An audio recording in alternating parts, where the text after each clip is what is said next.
In this video, I'll show you how to use remote shortcuts. Turning on your AC shouldn't take multiple steps. Normally, you open the app, go to remotes, find the AC, wait for it to load, and then adjust it. With remote shortcuts, your AC, TV, and set-top box remotes are right on the home page. Just tap once and you're instantly on the remote screen. No searching, no scrolling. Especially useful when you have multiple rooms. Now, I will show you how to create a remote shortcut. Open the Home Automation app.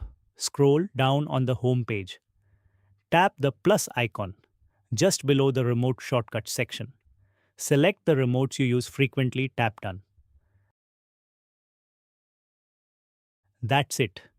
Your remote shortcuts are now available on the home page for instant access. Your remotes, right where you need them, just tap and control. Thank you.